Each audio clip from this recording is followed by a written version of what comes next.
दोस्तों, दुनिया लोगों की आस्था और विश्वास पर टिकी हुई है। दुनिया में सभी प्रकार के लोग और सभी धर्म के लोग मौजूद हैं। भारत में भी कई धर्मों को मानने वाले लोग मौजूद हैं। सभी धर्मों के अपने कुछ नियम व शर्तें हैं। कुछ उनका पालन करते हैं तो कुछ नहीं करते हैं। पर धर्म ग्रंथ में लिखी हुई ज्यादातर बातें सत्य होती हैं, इसलिए इन्हें नजरअंदाज नहीं करना चाहिए। आज हम आपको बताने वाले हैं कि मुस्लिम धर्म के लोग सुअर का मांस क्यों नहीं खाते हैं। शायद आप ये पहले से ही जानते रहे हों कि मुस्लिम धर्म के लोग सुअर का मांस नहीं खाते, लेकिन इसके पीछे मुख्य कारण क्या है जो मुस्लिम समुदाय के लोग सुअर का मांस खाने को अपराध मानते हैं। आपको बता दें कि मुस्लिम धर्म के अनुसार सुअर सबसे घिनौना और गंदा जानवर है, जिसको अल्लाह पाक ने सिर्फ गंदगी को दूर करने के लिए पैदा किया है। इसके पीछे का मुख्य कारण क्या है, आइए जानते हैं। दोस्तों, हम यहाँ पर अपने खुद के विचार नहीं रख रहे हैं। ये सिर्फ धर्म ग्रंथों में लिखी बातें हैं और हमारी रिसर्च में मिली जानकारियां हैं।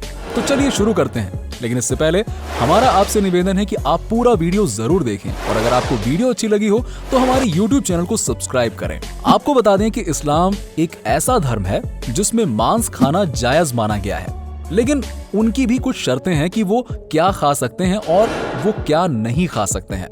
मुसलमानों का खाना पीना, उठना बैठना, सोना चलना सब का तरीका दीन इस्लाम यानी कुरान में बताया गया है और अधिकतर मुसलमान समुदाय के लोग अपनी जिंदगी दीन इस्लाम यानी पवित्र किताब कुरान के हिसाब से जिंदगी जीना अपना परम कर्तव्य समझते हैं और इसी में अपने लिए भलाई की तलब करता है, जिससे उन्हें उन्नति की प्राप्ति हो।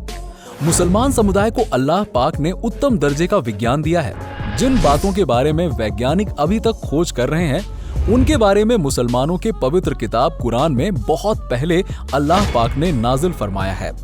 मुसलमान उन्हें बहुत पहले से ही जानते हैं, क्योंकि आज के भीड़ भाड़ वाली जिंदगी में हम ये भूल जाते हैं कि कौन सी चीज हमारी सेहत के लिए अच्छी है और कौन सी चीज हमारी सेहत को नुकसान पहुंचाती है।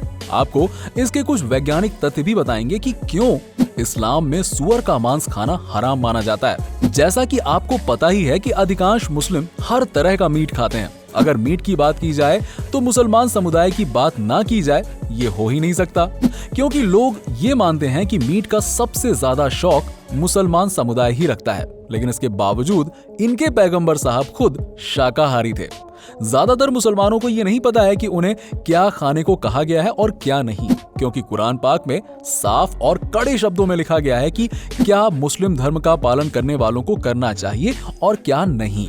आपको बता दें कि सबसे पवित्र किताब कुरान पाक के सूरह 2 आयत 173, सूरह 5 आयत 3, सूरह 6 आयत 145, सूरह 16 आयत 115 में इस विषय पर स्पष्ट आदेश दिए गए हैं कि वो ऐसे कोई भी जानवर का मांस नहीं खा सकते जो हलाल ना हो और जो जिम्बा ना किया गया हो। मीट दो तरह से काटा जाता है, पहला हलाल जिसे मुसलमान खाते हैं और दूसरा है झटका जिसे गैर मुसलमान खाते हैं। इस्लाम धर्म के सबसे पवित्र और मुख्य ग्रंथ कुरान पाक के मुताबिक स्पष्ट रूप से कहा गया है कि इस्लाम धर्म में ऐसे किसी भी जानवर का सेवन करना वर्जित है जो हलाल और जिम्बा ना किया गया हो। कुरान पाक में इस बात का जिक्र किया गया है कि मरे हुए जानवरों का मांस खाना हराम माना गया है। अगर कोई जानवर किसी तरह से मर गया है, उसका एक्सीडेंट हुआ है या बीमारी से मरा है, ऐसे किसी भी तरह का जानवर जो अल्लाह का नाम लेकर जिम्बा ना किया गया हो, उसको खाने की मनाही होती है। वैज्ञानिकों के शोध के अनुसार सुअर का मांस खाने से व्यक्ति को 72 प्रकार की बीमारियां हो सकती हैं, जो कि बहुत ही खतरनाक बात है। इस बात की जानकारी विज्ञान ने अभी दी है, किंतु इसे 1400 वर्ष पूर्व ही कुरान पाक में अल्लाह पाक द्वारा लिख दिया गया था। लेकिन हम आपको बता दें कि कई इस्लामिक देश ऐसे भी हैं जो सुअर के मांस की बिक्री पर रोक नहीं लगा रखी है, बल्कि कई इस्लामिक देश हैं जो इस पर रोक लगाए हैं। हाल ही में अरब देश बहरीन में पोर्क की बिक्री और आयात पर प्रतिबंध की मांग को लेकर काफी बहस हुई, लेकिन वहां की सरकार ने पाबंदी लगाने के प्रस्ताव को ठुकरा दिया और वहां आज भी सुअर का मांस धड़ल्ले से बिक रहा है। कुवैत और सऊदी अरब दो ऐसे देश हैं जिन्होंने सुअर के मांस को बेचने पर प्रतिबंध लगा रखा है। बाकी अन्य मुसलमान देशों ने सुअर के मांस को बेचने पर कोई प्रतिबंध नियम नहीं लागू किया है। इस्लामिक ग्रंथ कुरान में सुअर के मांस को खाना हराम माना जाता है। वैज्ञानिकों के अनुसार सुअर के मांस में टीनिया सोलियम नाम का बैक्टीरिया पाया जाता है, जो व्यक्ति के मस्तिष्क को अपना शिकार बनाता है और इससे दिमागी रोग उत्पन्न होते हैं, जिससे मनुष्य मृत्यु का भी शिकार हो सकता है। जब सुअर अपने साथी के साथ संभोग करता है तो अपने दूसरे साथियों को भी संभोग के लिए बुलाते हैं और सुअर अपने साथी को अपने दूसरे साथी से शेयर भी करता है। अमेरिका के वैज्ञानिकों ने एक रिसर्च में पता लगाया है कि सुअर का मांस खाने वाले भी इस अवगुण के शिकार होते हैं और उनके अंदर भी ये गुण पाया जाता है कि वो शादी या पार्टी में अपनी पत्नी को दूसरे मर्दों के साथ शेयर करते हैं। जिस स्थान पर यह जानवर पाला जाता है वो बहुत ही गंदा होता है। उस स्थान पर कई कीटाणु पाए जाते हैं जो मनुष्यों के लिए काफी हानिकारक होते हैं। यदि वो कीटाणु मनुष्य की आंखों में गलती से भी चले जाएं, तो इससे उनकी आंखों की रोशनी जा सकती है और यदि ये आपके पेट में पहुंच जाए तो सोचिए आपको कई बीमारियों का शिकार होना पड़ेगा। और अगर आपने कभी सुअर को असल जिंदगी में देखा है तो उसे देखा होगा सिर्फ नदी, नाले और गंदे कीचड़ में, जो ये साबित करता है कि इसके खाने से आदमी के शरीर में कई प्रकार की बीमारियां उत्पन्न हो सकती हैं, जो आदमी की जान लेने में कारगर हो सकती हैं। हम लोग इस बात से अच्छी तरह से वाकिफ हैं कि सुअर एक गंदा जानवर होता है। सुअर को अक्सर कीचड़ में बैठे देखा जा सकता है। आपको शायद पता होगा कि सुअर अपना ज्यादातर खाना कीचड़ से ही खाता है, जिसमें वो मल और सड़ा हुआ खाना खाता है। सुअर एक ऐसा जानवर है जो अपने मल को भी खा लेता है। ऐसे में सुअर के शरीर में काफी मात्रा में बैक्टीरिया इकट्ठा हो जाते हैं। एक वयस्क सुअर में इतनी मात्रा में जहर इकट्ठा होता है कि उस पर सांप के जहर का असर भी होना बंद हो जाता है। सुअर दुनिया का इकलौता ऐसा जानवर है जिसे पसीना नहीं आता। सुअर के शरीर में स्वेट ग्लैंड्स नहीं होते हैं, इसलिए उसके शरीर से पसीना नहीं निकलता, जिसकी वजह से उसके शरीर में बनने वाली टॉक्सिन्स उसके मांस में इकट्ठा हो जाता है। सुअर के शरीर में कई तरह के बैक्टीरिया के साथ कीड़े भी पैदा होने लगते हैं, जिनमें से सबसे खतरनाक कीड़ा होता है टैपवॉर्म। यदि आप सुअर के मांस का सेवन करते हैं तो आपके शरीर में ये कीड़ा प्रवेश कर जाता है। एक रिसर्च के दौरान पता चला है कि टैपवॉर्म एक ऐसा कीड़ा है जिसके अंडे खून के द्वारा शरीर में कहीं भी जा सकते हैं। अगर ये अंडे गलती से भी दिमाग में चले गए तो ब्रेन डैमेज जैसी गंभीर बीमारियां हो सकती हैं। सुअर के मांस को पचाने में 3 से 4 घंटे लगते हैं।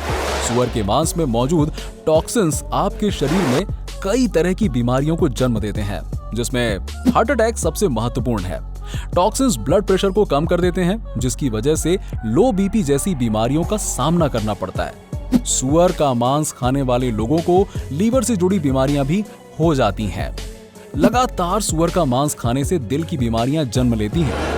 कुरान पाक में साफ साफ लिखा गया है कि मुसलमानों को गंदगी से बहुत दूर रहना चाहिए। शरीर पर स्वेट ग्लैंड्स भी नहीं पाई जाती हैं इनके, जिस वजह से पसीना इनके शरीर में ही इकट्ठा हो जाता है। ये जहरीला पदार्थ मांस में ही स्टोर होता रहता है।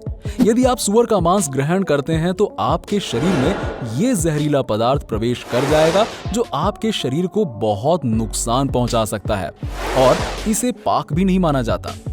आपकी जानकारी के लिए बता दूं, सुअर के मांस को पचाने के लिए भी 3 से 4 घंटे का समय लगता है।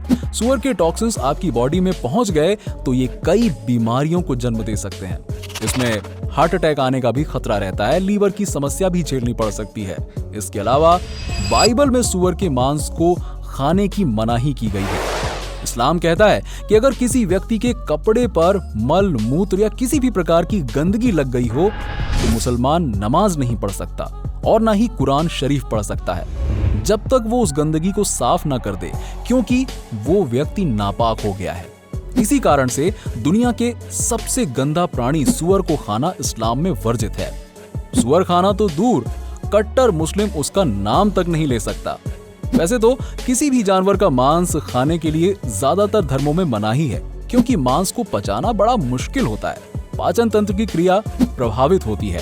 शायद इसीलिए कुरान पाक में मुख्य रूप से सुअर के मांस को ना खाने की बात कही गई है, जिससे रोग, बीमारियों और असमय मृत्यु से बचा जा सके। आपको बता दें कि मुसलमान समुदाय की सबसे पवित्र किताब कुरान एकमात्र ऐसा ग्रंथ है जो लिखा किसी भी व्यक्ति के द्वारा नहीं गया है। उसकी आयतें कुछ हिस्सों में आसमान से नाजिल हुई हैं।